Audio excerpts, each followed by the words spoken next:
വേഗം വരുന്ന യേശു ക്രിസ്തുവിൻ്റെ നാമത്തിൽ എല്ലാവർക്കും എൻ്റെ സ്നേഹവന്ദനത്തെ അറിയിക്കുന്നു.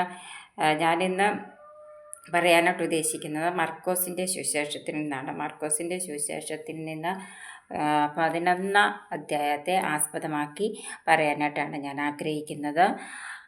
അവർ യെരുശലേമിനോട് സമീപിച്ച് ഒലിവുമലയരികെ ബെത്ഫാഗയിലും ബഥാനിയയിലും എത്തിയപ്പോൾ അവൻ ശിഷ്യന്മാരെ 2 പേരെ അയച്ചു അവരോട്. അപ്പം ഈ സ്ഥലങ്ങളിൽ എത്തിയപ്പോൾ അവൻ ശിഷ്യന്മാരെ 12 ശിഷ്യന്മാരെ യേശു തിരഞ്ഞെടുത്തു. അവരെ സ്നേഹിക്കുകയും കരുതുകയും നല്ല രീതിയിൽ അവരെ മുമ്പോട്ട് നയിക്കുകയും ചെയ്ത ആളാണ് നമ്മുടെ യേശു. നിങ്ങൾക്കെതിരെയുള്ള അപ്പോൾ അവരോട് പറയുക, 2 ശിഷ്യന്മാരെ തിരഞ്ഞെടുത്തതിന് ശേഷം യേശു അവരോട് പറയുകയാണ്, നിങ്ങൾക്കെതിരെയുള്ള ഗ്രാമത്തിൽ ചെല്ലുവീൻ. അതിൽ കടന്നാൽ ഉടനെ ആരും ഒരിക്കലും കയറിയിട്ടില്ലാത്ത ഒരു കഴുതക്കുട്ടിയെ കെട്ടിയിരിക്കുന്നത് നിങ്ങൾ കാണും. ഒരു കഴുതക്കുട്ടിയെ കെട്ടിയിരിക്കുന്നത് നിങ്ങൾ കാണും. അതിലാരും കയറിയിട്ടില്ലാത്തവരാണ്. അപ്പോൾ ഈ ശിഷ്യന്മാരെ വിളിച്ചിട്ട് യേശു പറയുന്ന കാര്യമാണ്. എന്നിട്ട് അതിനെ അഴിച്ച് കൊണ്ടുവരുവിൻ.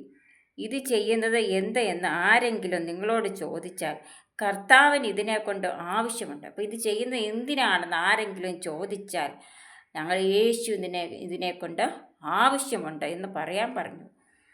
അവിടെ നിന്നവർ ചിലർ അവരോട്, നിങ്ങൾ കഴുതക്കുട്ടിയെ അഴിക്കുന്നത് എന്തെന്ന് ചോദിച്ചു.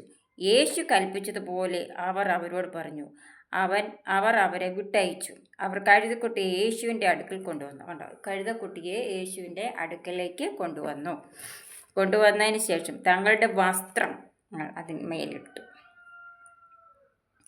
ഇട്ടിട്ട് അവൻ അതിന്മേൽ കയറിയിരുന്നു. കണ്ടോ, ആ കഴുതക്കുട്ടിയുടെ പുറത്ത് കയറിയിരുന്നു.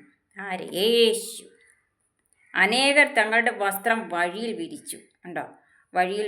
മറ്റു ചിലർ പറമ്പുകളിൽ നിന്ന് ചില്ലി കൊണ്ടുവന്ന് വെട്ടി വഴിയിൽ വിതറി. മുമ്പും പിമ്പും നടക്കുന്നവർ ഹോശന്ന, കർത്താവിൻ്റെ നാമത്തിൽ വരുന്നവൻ വാഴ്ത്തപ്പെട്ടവൻ, വരുന്നതായ രാജ്യം നമ്മുടെ പിതാവായ ദാവീദിൻ്റെ രാജ്യം വാഴ്ത്തപ്പെടുമാറാകട്ടെ. അത്യുന്നതങ്ങളിൽ ഹോശന്ന, ഹോശന്ന, ഹോശന്ന. അത്യുന്നതങ്ങളിൽ ഹോശന്ന, ഹോശാന, ഹോശാന, ഹോശാന, ഹോശാന, ഹോശാന ആർത്തുകൊണ്ടിരുന്നു. അവൻ യെരുശലേമിൽ ദേവാലയത്തിലേക്ക് ചെന്നിട്ട് സകലവും ചുറ്റും നോക്കിയ ശേഷം നേരം വൈകിയതുകൊണ്ട് 12 ബഥാനിയയിലേക്ക് പോയി. അതിന് ശേഷം യേശു ചെയ്തത് 12 ശിഷ്യന്മാരോടുകൂടെ വേറൊരു രാജ്യത്തിലേക്ക് പോയി. എവിടെയാണ്? ബഥാനിയയിലേക്ക് പോയി. ബഥാനിയ എന്ന സ്ഥലത്തേക്ക് പോയി. പിറ്റേന്നാൾ അവർ ബഥാനിയ വിട്ടു പോരുമ്പോൾ അവന് വിശന്നു. അവൻ ഇലയുള്ള ഒരു അത്തിവൃക്ഷം ദൂരത്ത് നിന്ന് കണ്ടു. അതിൽ വല്ലതും കണ്ടു കിട്ടുമ്പോൾ എന്ത് വെച്ച് ചെന്നു. അതിനരികെ എത്തിയപ്പോൾ ഇലയല്ലാതെ അതിൽ ഫലങ്ങളൊന്നും കണ്ടില്ല. അത് അത്തിപ്പഴത്തിൻ്റെ കാലമല്ലാഞ്ഞു. അവൻ അതിനോട്, ഇനി നിങ്ങൾ നിന്ന് എന്നേക്കും ആരും ഫലം തിന്നാതിരിക്കട്ടെ എന്ന് പറഞ്ഞു. അത് ശിഷ്യന്മാർ കേട്ടു.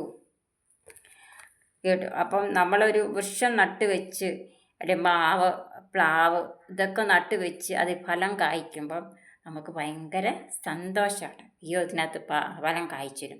ഫലം കായ്ക്കാതിരിക്കുമ്പോൾ അത് നമുക്ക് മനസ്സിന് ഭയങ്കര അധികം വിഷമം വരും. അപ്പം നമ്മൾ വ്യക്തികൾ ഓരോന്നും എപ്പോഴും ഫലം കായ്ച്ചുകൊണ്ടിരിക്കണം. ഫലം കായ്ക്കുന്നത് എങ്ങനെയാണ്? ആത്മീയമായ ഫലങ്ങളാൽ നിറഞ്ഞ് നമ്മൾ ഓരോരുത്തരും മുമ്പോട്ട് പോകണം. കർത്താവിന് മഹത്വം കൊടുക്കണം. കർത്താവ് ആരാ? രാജാതിരാജാവാണ്. രാജാതിരാജാവായ കർത്താവിനെ സ്തുതിച്ച് വാഴ്ത്തി വണങ്ങി എല്ലാവരും മുമ്പോട്ട് പോവുക. ആയിരിക്കുന്നിടത്ത് കർത്താവ് പരിപാലിക്കട്ടെ, ജയത്തോടെ നടത്തട്ടെ. കുഞ്ഞുങ്ങളിലേക്കൊക്കെ ദൈവകൃപ വ്യാപരിക്കട്ടെ. ബൈബിൾ വായിക്കുകയും പ്രാർത്ഥിക്കുകയും ആരാധിക്കുകയൊക്കെ ചെയ്ത് നിങ്ങൾ മുമ്പോട്ട് പോവുക. ആവശ്യത്തിനുള്ള നന്മകൾ എന്താണ് ദൈവത്തിന് തരേണ്ടത് തീർച്ചയായിട്ടും നിങ്ങൾക്ക് തരും. ദൈവത്തിൻ്റെ ഹിതം നിങ്ങളിൽ നിറവേറും. നമ്മളൊരു 10 കാര്യത്തിന് വേണ്ടി പ്രാർത്ഥിച്ചാൽ ചിലപ്പോൾ ഒരു 5 കാര്യമായിരിക്കും നമുക്ക് കിട്ടുന്നത്. 5 മതി. 5 കാര്യം നമുക്ക് കിട്ടാനുള്ളതാണ്. തീർച്ചയായിട്ടും കിട്ടും. ജോലി വിഷമിക്കുന്നവർ കാണില്ല. അത് നിങ്ങൾ ദൈവത്തിൽ സമർപ്പിച്ച് പ്രാർത്ഥിക്കും. തീർച്ചയായിട്ടും നിങ്ങൾക്ക് തരേണ്ട കാര്യം തീർച്ചയായിട്ടും തരും. കുടുംബജീവിതം ആഗ്രഹിക്കുന്നുണ്ട്, കുഞ്ഞുങ്ങൾ ആഗ്രഹിക്കുന്നുണ്ട്, രോഗത്തിൽ നിന്ന് വിടുതൽ കിട്ടേണ്ടതായിട്ടുള്ളവർ, പാർപ്പിടം ഇല്ലാത്തവരുണ്ട്, ആഹാരം, വസ്ത്രം ഇതൊക്കെ ഇല്ലാത്തവരുണ്ട്. പക്ഷെ നിങ്ങൾ ദൈവമുമ്പാകെ സമർപ്പിച്ച് പ്രാർത്ഥിച്ചാൽ വേണ്ടുന്ന നന്മകളാൽ നിറയ്ക്കാൻ ദൈവത്തിന് നിങ്ങൾക്ക് തരണമെന്നോ തീർച്ചയായിട്ടും തന്നിരിക്കും. പക്ഷേ അതിനു മുമ്പ് നിങ്ങൾ ദൈവത്തിന് ഒന്നാം സ്ഥാനം കൊടുക്കണം, ദൈവത്തോട് പ്രാർത്ഥിക്കണം, ദൈവത്തിൻ്റെ വചനം വായിക്കണം, ദൈവത്തെ ആരാധിക്കണം. ഇതൊക്കെ ചെയ്ത് നിങ്ങൾ മുമ്പോട്ട് പോവുക. നിങ്ങളെ ദൈവം അനുഗ്രഹിക്കട്ടെ, ജയത്തോടെ നടത്തട്ടെ. എനിക്ക് വേണ്ടി എല്ലാവരും പ്രാർത്ഥിക്കുക. നിങ്ങളെല്ലാം ദൈവത്തിന് സമർപ്പിച്ച് പ്രാർത്ഥിക്കുന്നു. God bless you.